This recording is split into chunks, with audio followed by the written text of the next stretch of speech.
Et bonjour tout le monde, c'est Maxime, je suis ravi de vous retrouver pour ce tout premier épisode hors série consacré au Festival de Cannes. Il va être question aujourd'hui du film Cria Cuervos de Carlos Saura, présenté au cinéma de la plage. Peut-être juste avant de vous parler du film, je voulais revenir brièvement sur l'expérience que j'ai pu avoir durant le festival. Donc c'était seulement 3 jours. En gros, j'ai eu une accréditation qui s'appelle le Pass Cinéphile, le Pass 3 jours. Enfin, c'est pas Pass Cinéphile, c'est Pass 3 jours. Et donc, vous pouvez choisir une session si jamais ça vous intéresse. Et sur l'aide de motivation, c'est plutôt simple pour y aller. Il faut juste un peu croiser les doigts pour avoir l'acceptation. Mais vous pouvez choisir votre période. Donc il y a début, milieu et fin du festival. Moi, donc j'étais sur le jeudi, vendredi, samedi. À la fin de Cannes. Donc écoutez, bah, c'était une super première expérience. Dommage que ça n'a pas pu se faire avec Maxence tout de suite, mais on espère l'année prochaine pouvoir vivre l'entièreté du festival à deux. En tout cas, c'est ce qu'on s'est dit plusieurs fois. Est-ce que c'est ce qu'on aimerait aussi vous proposer en fait dans les émissions, c'est vivre au fur et à mesure en fait des sorties des films de la compétition et des films en fait des autres sections. Cette année, moi j'ai pu voir une dizaine de films et donc je tenais à avoir une certaine diversité dans les émissions qu'on vous proposait, pas juste revenir sur la compétition, même si en soi, c'est vrai que c'est quelque chose de très important à Cannes, la compétition officielle. Souvent, c'est les films majeurs qui sont présentés là-bas. Mais malgré tout, vous allez voir, je vais vous en parler. Il y a des films incroyablement intéressants que j'ai pu voir à côté. Et donc, bah, commençons tout de suite avec le fameux Cria Cuervos de Carlos Saura. Je vous passe un petit extrait et sûrement la musique que vous devez connaître. Je vous laisse écouter ça. À tout de suite. ¿Tú has visto? ¿Qué has visto tú? Yo no he visto nada. Claro que no. ¿No sabes que no se pueden decir mentiras? Ana, hay mentiras que pueden hacer mucho daño. Vosotras sois todavía unas crías y no os dais cuenta de la gravedad de ciertas cosas. Hoy.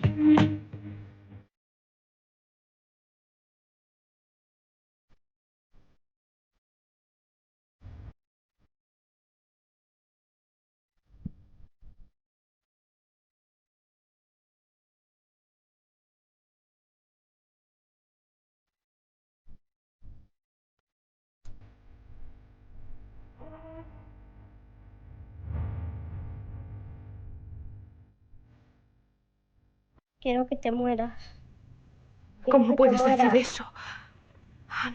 Et donc après ce court extrait, je vous retrouve. Je vais vous présenter d'abord peut-être un peu le cinéaste. Donc Carlos Saura, c'est un des réalisateurs vraiment majeurs du cinéma espagnol. Il a réussi à contourner en fait la censure franquiste en racontant les traumatismes de son pays, en créant un cinéma. En tout cas, il a eu plusieurs phases dans sa carrière, mais la phase dont je vais vous parler, donc c'est-à-dire début des années 70 jusqu'à, enfin milieu des années 60 plutôt jusqu'à la fin des années 70, à savoir en gros la fin de la dictature franquiste, il a développé un cinéma qui est plutôt allégorique, symbolique, un peu métaphorique et qui est teinté en fait de surréalisme. Et il a notamment son grand thème, c'est la mémoire. Et à travers cette mémoire, il aborde en fait les troubles de la société bourgeoise du fascisme espagnol. Et Cria Cuervos en fait est pleinement là-dedans, c'est-à-dire que pour vous faire un court synopsis, vous allez voir c'est très centré sur la mémoire, je vais y revenir. De quoi ça parle? Donc on est dans les dernières années du franquisme, on est à Madrid, on suit une petite fillette, Anna, qui a 9 ans, qui vit avec ses deux sœurs chez sa tante. Et en fait, au début du film, elle assiste à la mort extrêmement violente du père. Et on comprend en fait au fur et à mesure du film qu'elle a également perdu sa maman. Donc avec ses sœurs, elle se retrouve orpheline, élevée par leur tante.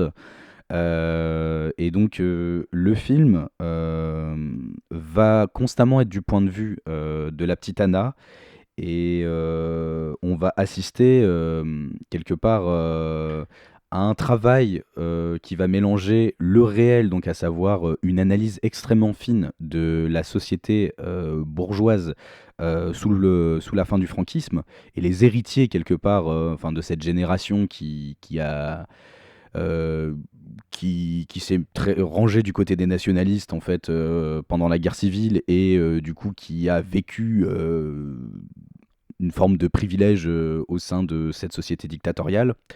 On va vivre tout en fait, ces traumatismes de la société espagnole, vraiment d'une manière vraiment large, par les yeux d'Anna. Et ce qui est fascinant, c'est que vu qu'elle a perdu ses deux parents, donc elle avait une haine viscérale pour son père et un amour vraiment débordant pour sa mère, on va tout vivre donc dans ce réalisme que je vous ai parlé, de quasiment, c'est pas une chronique sociale, mais disons que c'est une analyse assez acerbe sur sur une famille et sur une famille ancrée dans un point de vue sociétal. Et en même temps, c'est l'exploration de... Le réel va se confondre avec l'exploration mémorielle de la petite.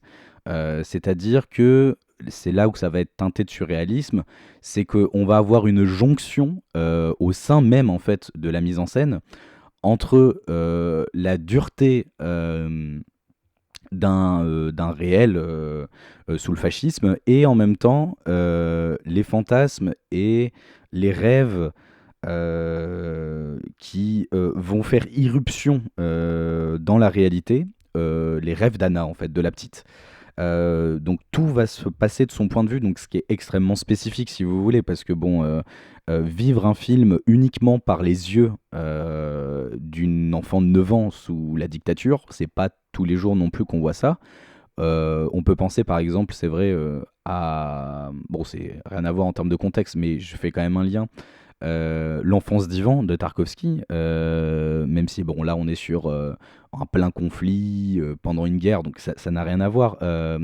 Là, c'est-à-dire qu'on va être dans l'intimité en fait de cette famille bourgeoise et on va voir toute son hypocrisie et surtout son impact destructeur sur les enfants, et donc ça traite forcément de violence enfantine et ce qui est absolument fascinant, c'est que comme je vous disais, elle a un amour immodéré pour sa mère qui est décédée, qui est jouée par Géraldine Chaplin, qui est vraiment sidérante dans le film. Le film est dur dans la vision qu'il dépeint, mais en même temps, il y a une espèce d'insouciance et de beauté dans les visions qu'elle a de sa mère.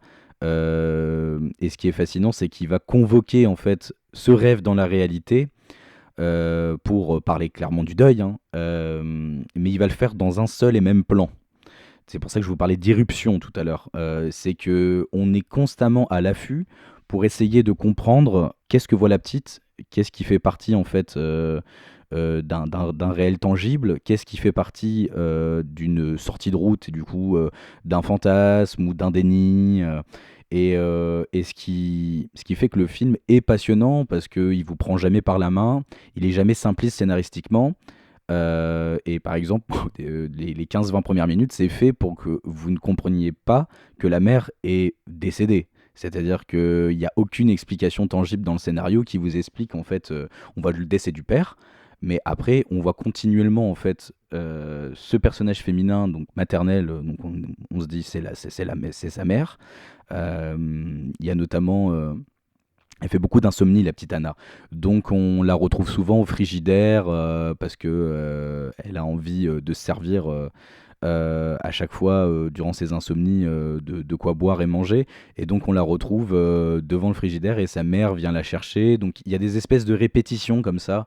Et parce que c'est des scènes, à mon avis, que elle-même a vécu en fait quand sa mère était encore en vie et que elle fantasme à nouveau, alors que dans la réalité elle va vraiment vers ce frigidaire, mais sa mère n'existe pas. Mais Carlos Saura ne met aucun effet de style, donc ce qui moi m'a fait penser effectivement, c'est pour ça que je faisais le lien avec l'enfance d'Ivan, à certains films de Tarkovsky, notamment Le Miroir, où bon, Le Miroir, il y a certains effets de style, mais globalement il y a certaines séquences on ne sait pas si ce qu'on voit fait partie d'un rêve ou fait partie réellement d'une réalité, et au point vraiment que les acteurs se confondent. Et Carlos Saura va pas vers l'abstraction comme Tarkovsky, mais va vraiment essayer d'avoir un dispositif qui brouille en fait les pistes tout simplement. Et donc c'est à la fois un jeu de pistes, c'est extrêmement stimulant, c'est très sensoriel le film. Il y a vraiment des moments, notamment je pense à une scène où elle se complètement hallucinante, où elle est en bas en train de jouer avec sa grand-mère en fait mutique dans un parc, et on est principalement dans l'appartement madrilène, mais en bas, il y a un espèce de petit parc-jardin, et en fait, il y a la route, et donc il y a un bruit du trafic incessant, et en même temps, elle commence à se détacher un petit peu du réel, et elle se regarde elle-même euh, en haut en fait de l'immeuble, c'est-à-dire elle a une projection d'elle-même où elle est en haut, et c'est une scène d'hallucination pure où là il part dans l'abstraction, mais c'est la seule scène où il part dans l'abstraction. Le reste, en fait, on découvre, il utilise souvent le panoramique pour balayer un petit peu l'espace et être du point de vue vraiment du regard de la fille. Et donc dans ces panoramiques, souvent il travaille ces espèces d'irruptions, comme je vous ai expliqué en fait, de la mémoire de la petite fille, du rêve, du fantasme, du déni, au sein du réel. Et donc les deux s'imbriquent avec une perfection organique qui est démentielle, et ce qui donne en fait au film une humanité absolument incroyable.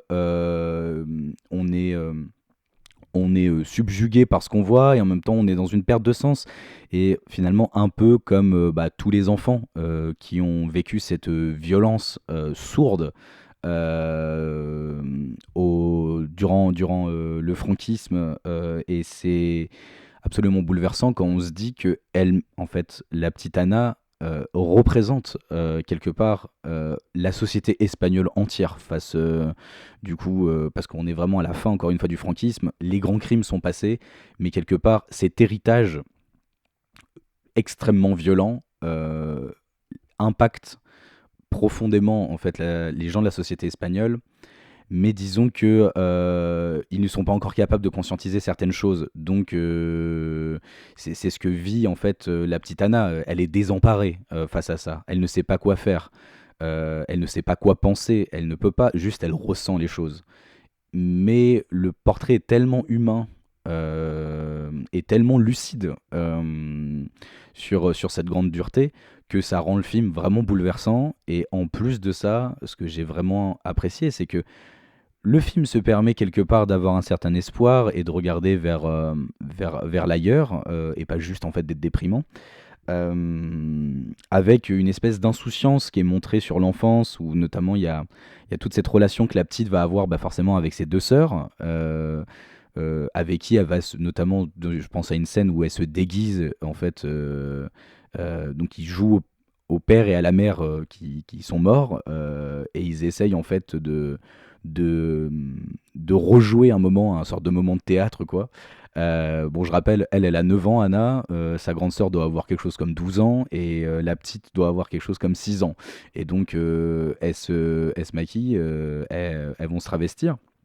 Et donc, il y a toute une scène où elle rejoue quelque part l'hypocrisie du père qui a trompé énormément de fois la mère, et la mère qui a immensément souffert en fait de la lâcheté du père et de la tromperie et de l'adultère du père, qui, comme tous les gens dans ces sociétés absolument nauséabondes du fascisme espagnol, qui rejoint toutes les formes de sociétés de toute façon fascistes en Europe, vont mettre en avant euh, un bon modèle familial centré vraiment sur la droiture, sur la famille, sur la chrétienté, et qui en réalité était juste un gros con qui n'avait aucune fidélité envers sa femme et qui l'a trompé à tour de bras avec notamment une femme. Bon, je ne veux pas tout vous raconter dans le film, mais qui est vraiment un peu centrale dans le récit, et qui est la seule sortie, on va dire, de l'appartement. À un moment, ils vont chez ce couple d'amis où il y a cette fameuse femme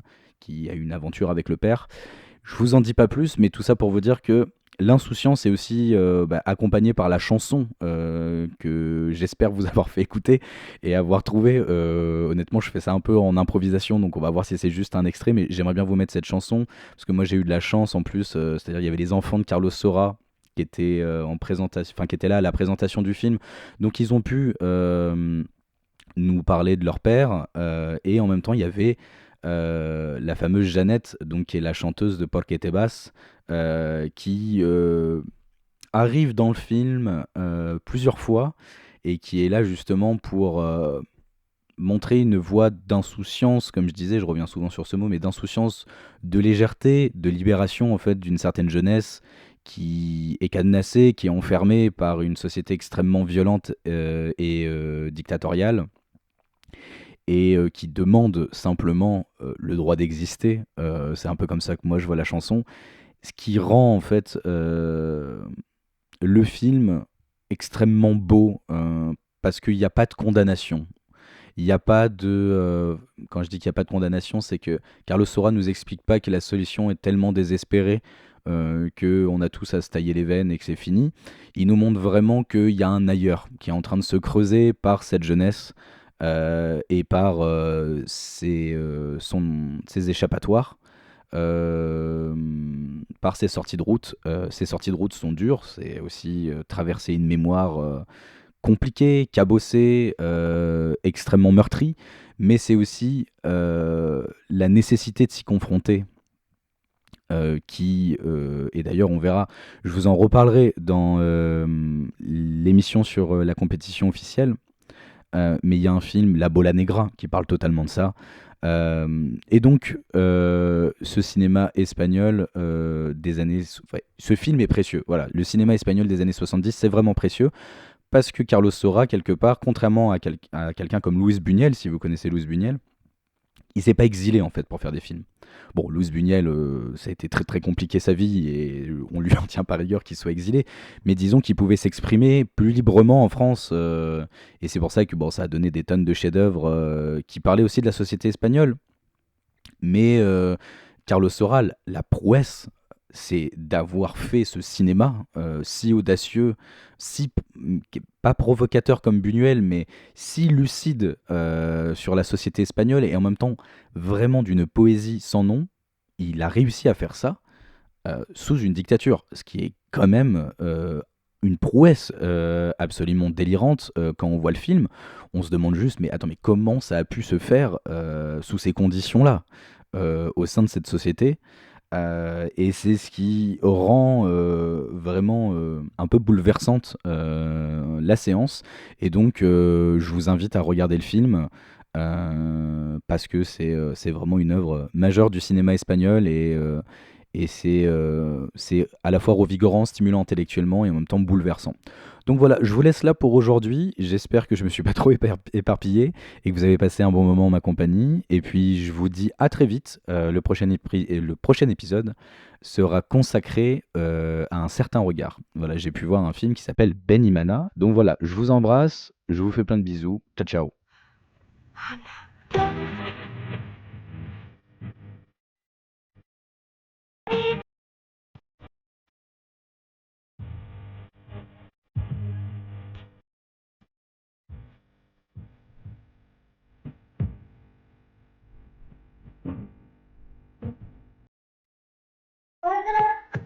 Teapots.